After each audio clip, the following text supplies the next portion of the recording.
Today, i-ask natin ang ating client from Tagaytay City para mag-treating dito sa ating Serene Farm. Tara, samahan niyo po kami. Marami na pong nakabili ng property dito sa ating Serene and almost sold out na po. So, ito pong ating Serene Farm. Marami pong mga nakatanim na fruit-bearing trees. Meron tayo ditong pomelo. Maganda rin po dito is malapit tayo sa Tagaytay.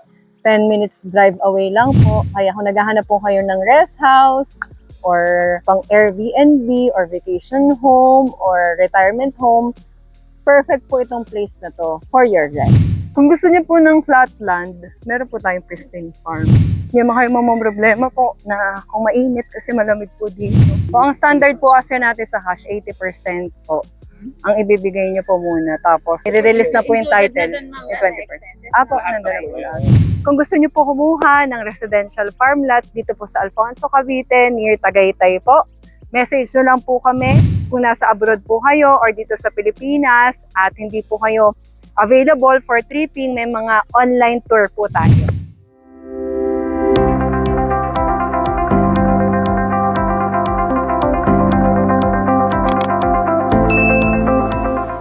Hello fellow investors, this is Just, the Millennial Property Investor and your real estate guide since 2014. Today, i-ask natin ang ating client from Tagaytay City para mag-treating dito sa ating Serene Farm. Tara, samahan niyo po kami. So habang inantay po natin sila client, nandito tayo, nag-chill lang under the tree. Yan. Nandito si Jack po at ang aming prinsesa, si Shana. Yan. So kung makikita nyo po, marami na pong nakabili ng property dito sa ating Serene and almost sold out na po. May dalawang lot na lang po tayo na available. Yung isa po sa bungad at yung isa po sa bandang loob. Ito po ay 378 square meters. Ito naman po sa bandang loob natin ay 499 square meters. So dito po, yung mga nakabili na ng ating property ng mga clients natin, yung iba po, tinaniman na nila like this po. So meron po tayo ditong mga okra. Namunga na nga po ang kanilang mga okra at meron tayong mga kamatis doon. May papaya, may sili po sila dito.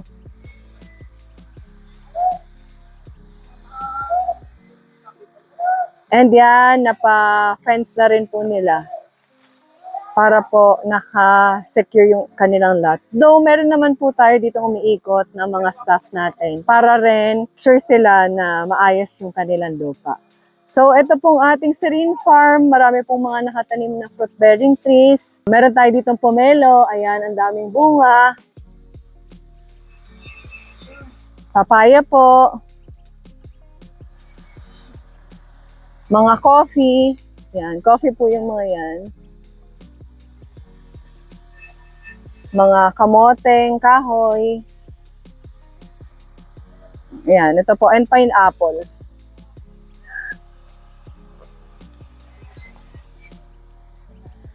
Yung mga pineapples po natin nandoon ay may mga bunga po. Yan, medyo malayo lang pero maglagay na lang po kami ng clip dito na i-overlay para makita niyo po yung mga bunga ng ating mga pineapples. Mataba po yung lupa dito sa Serene Farm and maganda rin po dito is malapit tayo sa Tagaytay. 10 minutes drive away lang po and klimang Tagaytay din po. Kaya kung naghahanap po kayo ng rest house, or pang Airbnb, or vacation home, or retirement home, perfect po itong place na to for your rest. Yan. So, malapit na daw po si client. Tara po. Hello po. Good afternoon po. Sino po si Ma'am Ruby? Ay, hello po. Opo. Just po. Hello po. Just po. Magandang hapon po. Ito po yung Serene Farm. Kabuuan niya po. So, ang orientation po niya is pa ganito po. Yun ang daan. Ito po yung daan. Ito po yung barangay road. Yung available po natin, parang nung mag-uusap po yata tayo, ma'am, kahapon po ba? Or isang araw? Yung dulong yung... Ito po, doon po sa loob. And meron pong ito, isa. Yung unang-unahan po. 378. Apo. Ito po. 378. Yan. Ito po, yung unahan. Opo. Bungad na bungad po siya. Opo. Tapos yung next po is yun doon na sa loob. Sa dulo na po yung... Opo, sa loob. Mas mababa po ang price nito. Nasa 5.5 ang cash po per square meter. Ito po, nasa 7.7 per square meter po. 378 square meters po ito. Bali po ang bibili po is co-op po. For ano pong purpose po? Business, siguro. Ng co-op po. Hindi, ano ba dito? Mm. Yung community ay Residential. residential. Apo, residential Uniform farm lot ang po. bahay. Hindi naman po. Kahit anong gusto. Apo, kahit ano. Hindi po pwede mag-40. Kasi Apo. magagalit yung mga kapitbahay mo, may baka. Kung gusto niyo po ng flat land, meron po tayong pristine farm. 15 po, tatlong huli. Dito din. Dito lang po. Ayan lang po, yung may ano, tower. Pero dito rin ang daan niya. Sa ngayon po. Opo. Ang propose. Meron din pong kalsada doon. Apo. Kasi yun po is may Highway na. Yung pinanggalingan niyo po. Lalakarin talaga. At yun yung highway. At dito Hi guys! So, sumakay si na ma'am sa ating car. Tayo ay naglakad lang from Serene Farm papunta dito sa Pristine. 1 minute away lang naman po yung Pristine. So, yung nakikita niyo po na tower, Pristine Farm na po yan. So, malapit lang po. Ang kagandahan po dito kay Pristine, flat land po siya. Hindi mo kayo problema po na kung mainit kasi malamig po dito. Katulad ngayon, April po, summer. Pero maaliwalas pa rin po. Ito na po. Apo. Yung prime po, lahat po na nasa Barangay Road. Yung dalawa na nakita ko ito, doon pa. Apo, dito po tayo. Ito po, isa pa flat pa po Apo, ipa-flat po to lahat. So, yung inyo pong 372,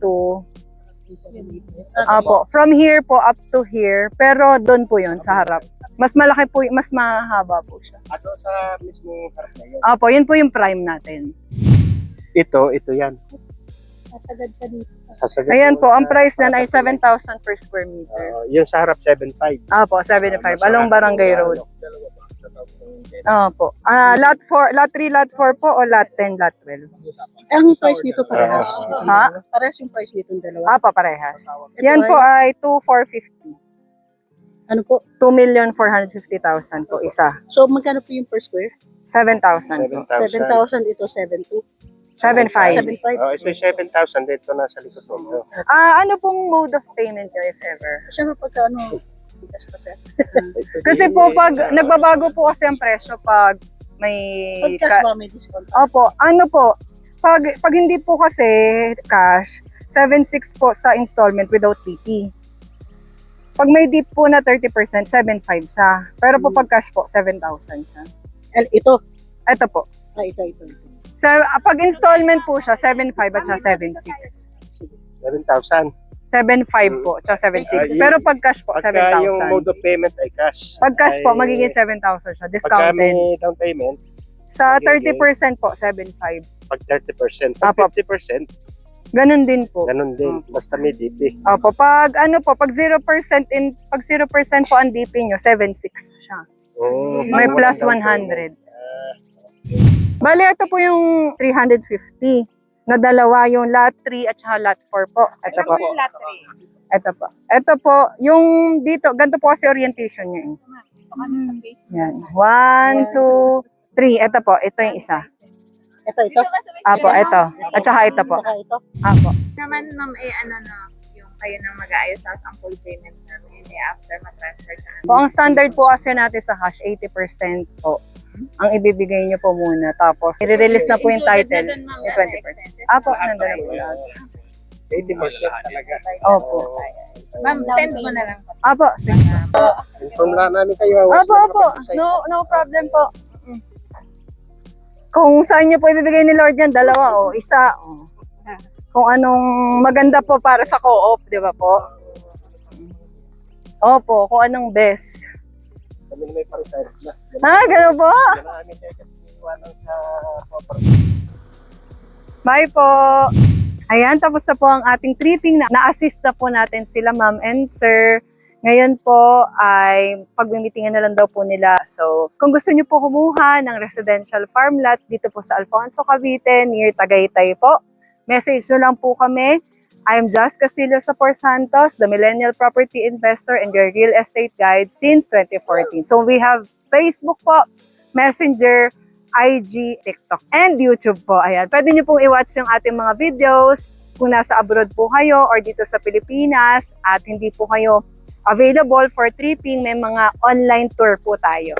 Yun lang po. Thank you for watching, guys, and follow us for more videos like this. God bless!